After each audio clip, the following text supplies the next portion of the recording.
नमस्कार, दी हरियाणा टॉक्स के खास मुद्दे में आपका स्वागत है। नमस्कार। और ख़ास मुद्दे में हम बात करेंगे किसान नेता रवि आज़ाद की। रवि आज़ाद को 24 दिसंबर को भिवानी पुलिस ने अरेस्ट कर लिया था। अभी वो जुडिशियल कस्टडी में है। जेल में बताते हैं रवि आज़ाद ने अनशन शुरू कर दिया है। हालांकि इसकी अभी तक आधिकारिक पुष्टि नहीं हो पाई है, लेकिन जो हमारे सोर्स है, सूत्र है, उन्होंने ऐसा दावा किया है। तो रवि आज़ाद के अरेस्ट होने के बाद सुगबुगाहट है, कई जगह गुस्सा भी है।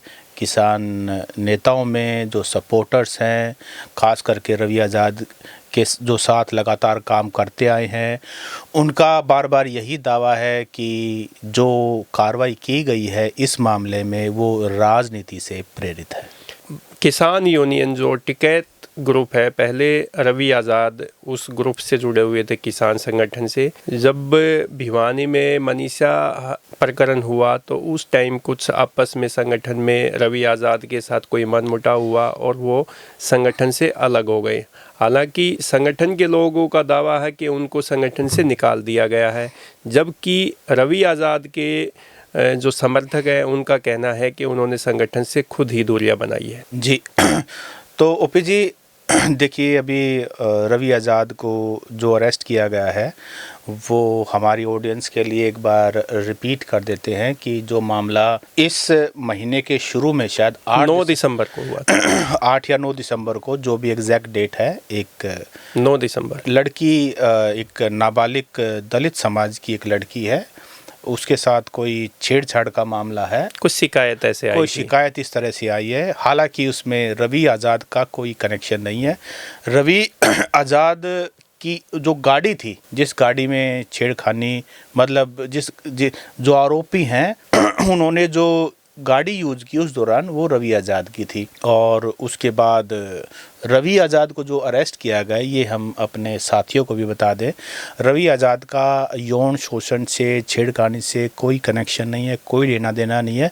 रवि आज़ाद को जो ओपीजी अरेस्ट किया गया है वो इसलिए किया गया है कि मामला दर्ज होने के बाद उन्होंने एक महापंचायत बुलाई और जो सबूत है उनके साथ खुद-बुद करने की कोशिश की गई। ये भिवानी पुलिस के चीफ यानी कि superintendent of police Sumit Kumar ने भी ये कंफर्म किया। देखो सतसिंह जी, जो जिन धाराओं के तहत रवि आज़ाद को भिवानी पुलिस ने गिरफ्तार किया है, वो दोनों ही धाराएं जो हैं, जो लगी है, वो बेलेबल है, पहली बात तो। और मैक्सिमम जो सज़ा है वो 2 साल की हो सकती है। उसमें 6 महीने की, एक धारा में 6 महीने की है, एक में 2 साल की है मैक्सिमम। तो दोनों ही धाराएं अगर साथ चलती हैं तो मैक्सिमम जो सज़ा होती है वो मानी जाती है। तो 2 साल की सज़ा इसमें हो सकती है। एक इसमें है कि उन्होंने सार्वजनिक रूप से एक पंचायत बुलाई और पंचायत में ये जो आरोप लगे थे नाबालिग दलित लड़की ने जो लगाए थे छेड़छाड़ के, उसमें 3 आरोपी पहले ही गिरफ्तार हो चुके हैं। और जैसा आपने जिक्र भी किया है कि वो गाड़ी जो है वो रवि आज़ाद की थी।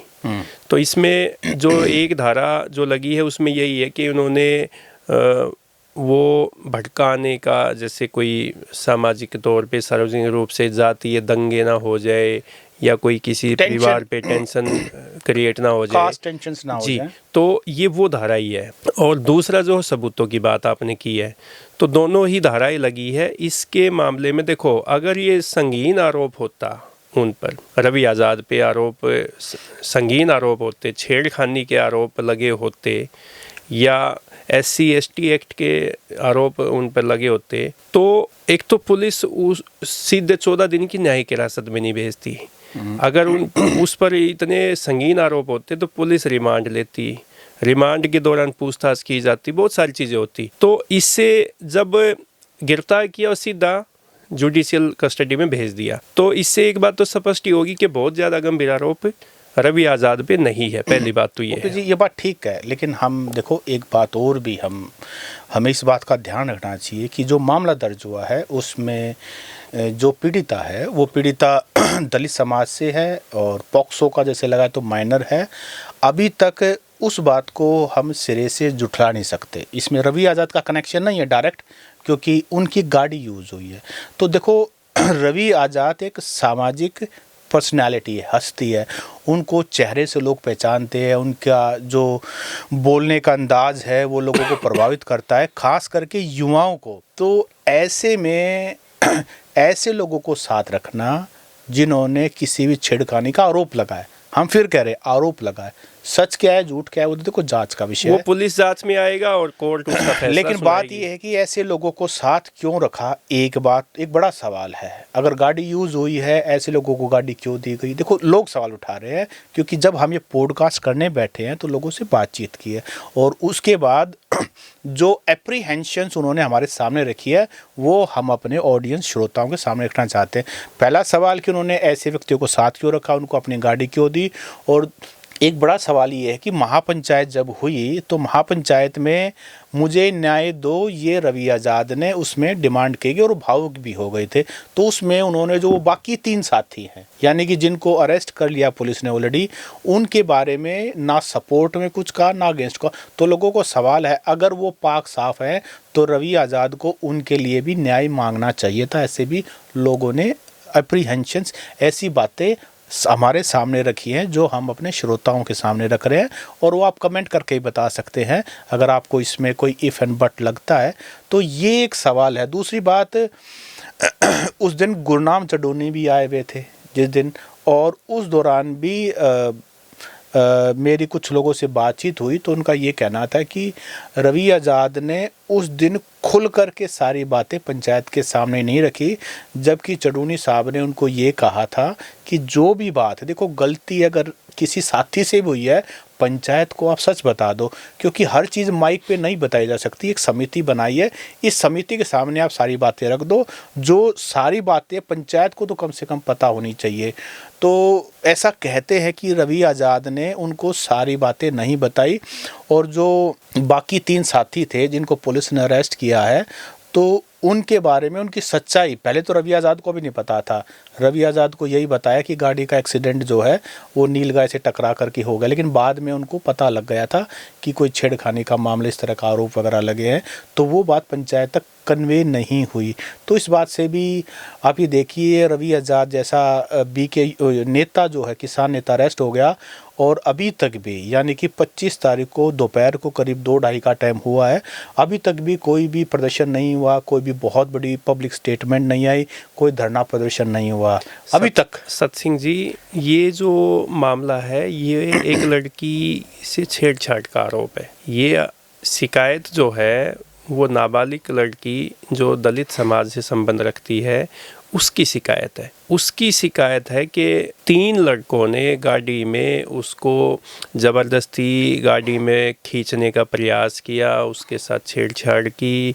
SC/ST एक्ट उन पर पहले से ही लगा है इस शिकायत के आधार पर। तो ये जो आरोप है ये कोई सामान्य आरोप नहीं है। पहली बात तो जब कोई लड़की से या किसी महिला के विरुद्ध कोई अपराध होता है तो समाज जो है वो भी थोड़ा सा पीछे हट जाता है ऐसे मामलों से।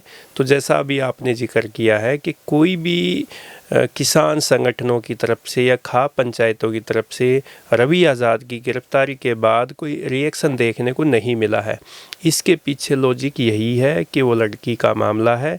हालांकि रवि आज़ाद को फिर हम एक बार यहाँ याद दिला देते हैं दर्शकों को भी कि रवि आज़ाद को पॉक्सो एक्ट में, SC/ST एक्ट और वो जो छेड़खानी की जो धाराएं लगी है उसमें गिरफ्तार नहीं किया है। उससे कोई संबंध नहीं, उससे कोई संबंध नहीं है। उसको गिरफ्तार जो किया है वो फिर वही कि वो महापंचायत बुला के सामाजिक तौर पे संगठन प्रेशर बनाने की कोशिश की गई और सबूत मिटाने की जो बात सामने आई है। बस 2 ही आरोप है।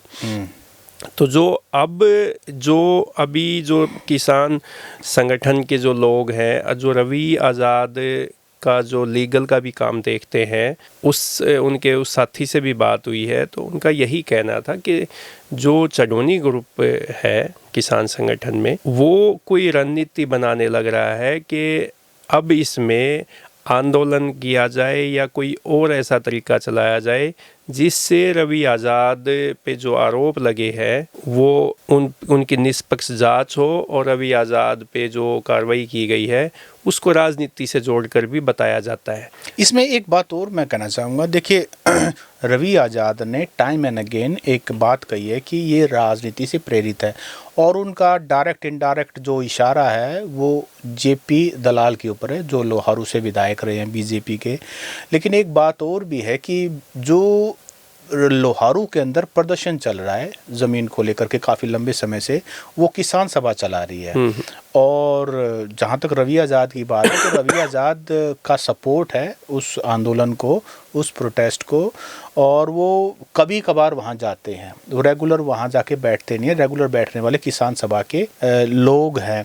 तो मतलब ये कहना चाहता हूँ कि अभी तक उनकी स्टेटमेंट भी, अभी तक किसान सभा जिस समय हम प्रेस को ये पॉडकास्ट करें अभी तक उनकी एक भी स्टेटमेंट नहीं है। अगर उनकी ये स्टेटमेंट आए कि राजनीति से प्रेरित है, क्योंकि असल में वहाँ पर बैठने वालों का ही प्रोटेस्ट का कंट्रीब्यूशन होता है, सपोर्ट तो सभी का होता है। देखिए किसान कहीं भी बैठ करके प्रोटेस्ट करें, कोई भी जायज़ मांग कर रहे हैं तो उसमें प्रोटेस्ट को समर्थन चडूनी साहब का भी होगा, टिकैत साहब का भी होगा, जितने भी किसान नेता हैं उसमें रवि आज़ाद का भी होगा, सभी का होगा। वो किसान हित की या किसान आंदोलन की बात सत सिंह जी अलग होती है, ये मामला कुछ अलग है। इसमें किसान संगठन हुआ, चाहे कोई खाप पंचायतें हुई या गांव के जो लोग हुए, कोई भी हुए, ये ऐसे आरोप है कि इसमें देखो बैलेंस बना के बात करनी पड़ेगी। आप किसी का चाहे बेशक रवि आज़ाद कोर्ट से बाइज्जत बरी होके आ जाए, निष्पक्ष रूप से उस पे पाक साफ होके वो कोर्ट से आ जाए, पुलिस की जांच में उनको क्लीन चिट मिल जाए, लेकिन जब तक ये चीज़ें सामने नहीं आएगी, जब तक क्लीन चिट नहीं मिलेगी, इसमें ना तो खाप पंचायतें, ना गांव के पंचायत, ना इसमें किसान संगठन, इसमें कोई भी जो बड़ा संगठन है जो सामाजिक रूप से अपनी भागीदारी दिखाते हैं या उनकी प्रेजेंस जो होती है वो एकदम से किसी के फेवर में या डिसफेवर में नहीं आ सकती। नहीं, ऑब्वियसली नहीं, आना भी नहीं चाहिए। नहीं, देखो जहाँ तक किसानों की बात है, जहाँ तक खाप पंचायतों की बात है, वो एक प्रेशर ग्रुप है, लेकिन वो उनको समाज कि यस इसीलिए है क्योंकि वो एक सही चीज़ के लिए मुद्दा उठा रहे हैं। सरकार के खिलाफ होने के बावजूद भी लोग उनका समर्थन करते हैं क्योंकि वो न्यायप्रिय होने की बात किसी एक व्यक्ति विशेष के लिए आवाज को लेकर के बात करते हैं, किसान कम्युनिटी की बात करते हैं। तो अगर ऐसे में not only the case of Ravi Azad, कोई भी ऐसा मामला, अगर कोई छेड़खानी का मामला है, कोई इस तरह का यौन शोषण का मामला है, तो जितने भी संगठन हैं उनको 2 बार इसके बारे में सोचना चाहिए। क्योंकि अगर आप इस तरह से किसी भी व्यक्ति का समर्थन करोगे बिना पुलिस की इन्वेस्टिगेशन हुए, बिना मामला स्क्रूटनाइज किए हुए, तो उस तरफ पब्लिक भी अपना सपोर्ट खींच लेते, क्योंकि देखो पब्लिक को तो सच पता ही होता है। लेकिन सत सिंह जी देखो, यहाँ पे सरकार के ना 2 रूप देखने को मिलते हैं। यही आरोप हरियाणा सरकार में पूर्व खेल मंत्री संदीप सिंह पे लगे, ब्रजभूषण पे लगे, एक महिला कोच ने सीधे सीधे आरोप लगाए। वो तो खुल के सामने भी आई, उन्होंने वीडियो प्रेस के सामने भी उन्होंने स्टेटमेंट दी और लिखित में भी दिया, सब कुछ दिया। तो खेल मंत्री पे ना तो विधानसभा में कोई कार्रवाई हुई, एफआईआर हुई तो उस पे आगे कोई कार्रवाई नहीं हुई, ना गिरफ्तारी हुई, ना कुछ और हुआ। तो वहाँ जब वो भी एक महिला से जुड़ा मामला था, वो भी एक महिला उत्पीड़न की बात सामने आई थी, उसमें कुछ कार्रवाई नहीं होती। आपने जैसे अभी जिक्र किया ब्रजभूषण पे आरोप लगे थे महिला पहलवानों के साथ, के ऊपर आरोप लगे, लेकिन गिरफ्तारी नहीं हुई ब्रजभूषण की। रवि आज़ाद भी पब्लिक फिगर है, एक बड़े किसान नेता है, युवा उभरते हुए नेता है हरियाणा के, उस पे तो सीधे सीधे यौन उत्पीड़न के आरोप ही नहीं है। उसको तो एक पंचायत उन्होंने की, महापंचायत की, और उसकी गाड़ी यूज़ की गई थी और उसको तुरंत पुलिस गिरफ्तार करती है, जेल में भी डाल देती है। तो यहाँ जो देखने वाली बात है उससे यूँ लगता है कि यहाँ पे व्यक्ति विशेष को देखते हुए कार्रवाई की जाती है, चाहे वो पुलिस की कार्रवाई हो, चाहे वो सरकार की तरफ से कार्रवाई की जाती है। जी बिल्कुल, आपने जो 2 बात बताई, मुझे तो संदीप सिंह वाला जो खेल मंत्री रहे हैं मुझे याद आ रहा है खट्टर साहब ने विधानसभा में जब उन डिमांड की गई कि भाई संदीप सिंह को हटाओ, तो विधानसभा से बर्खास्त करो, बर्खास्त करो, तो उन्होंने कहा मंत्रालय से नहीं हटाऊंगा, नहीं हटाऊंगा, नहीं हटाऊंगा। आरोप तो किसी पे भी लग सकते हैं, प्रूव थोड़ी ना हुई है। हाँ, प्रूव तो ऑब्वियसली ये बात बिल्कुल सही है कि व्यक्ति का चेहरा देख करके, उसकी पॉलिटिकल पार्टी एफिलिएशन देख करके और उसमें कितनी ताकत है, इसको देख करके अगर कानून अगर अपना काम करेगा, लेकिन फिर भी एक आम न्यायप्रिय आदमी ये कहेगा अगर किसी पे आरोप लगे हैं तो उसकी जांच निष्पक्ष होनी चाहिए, चाहे वो संदीप सिंह हो, ब्रजभूषण सिंह हो, रवि आज़ाद हो या और कोई भी ABC थर्ड फेलो हो। सिर्फ इसलिए उसको नहीं लटका देना चाहिए कि भाई ये तो सरकार विरोधी है और इसलिए उसको नहीं बख्श देना चाहिए क्योंकि ये सरकार का आदमी है। देखो, इस तरह का दो रूप जो है न्याय के नहीं, न्याय सभी के लिए एक होता है।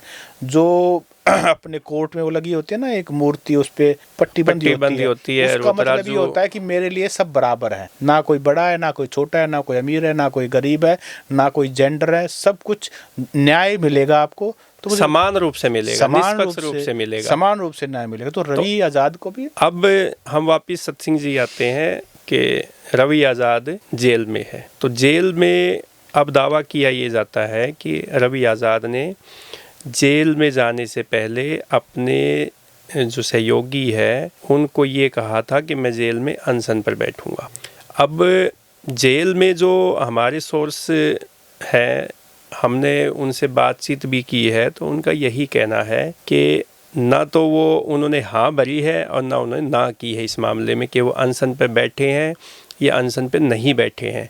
इस बात की उन्होंने कोई दोनों ही बातों में यस और नो किसी में मामले में भी उन्होंने नहीं की है। अभी जी एक बात और भी इसमें देखिए, जब कोई कितना ही बड़ा तगड़ा आदमी हो, जब जेल में अरेस्ट किया जाता है और जब जेल में उसकी एंट्री होती है तो सबसे पहले जो जेल का प्रशासन है, क्योंकि उनको तो उसको डील करना है, तो सबसे पहले उसका कॉन्फिडेंस तोड़ा जाता है। और कॉन्फिडेंस तोड़ने के उनके पास बहुत सारे तरीके हैं, कोई भी हो, क्योंकि अदरवाइज़ तो जेल में तो आते इस तरह के, मतलब मैं रवि आज़ाद को नहीं कह रहा, अदरवाइज़ मैं कह रहा हूँ कि जेल में तो ज़्यादातर इस प्रवृत्ति के आदमी आते हैं जो उनके लिए समस्या खड़ी कर सकते हैं। तो सबसे पहले उनको थोड़ा सा डाउन लिया जाता है, उनका कॉन्फिडेंस तोड़ा जाता है, उनको साइकोलॉजिकली इस तरह का ट्रीटमेंट दिया जाता है कि भाई तो कुछ नहीं है, यहाँ तो परिंदा भी पर नहीं मार सकता जेलर साहब के बगैर।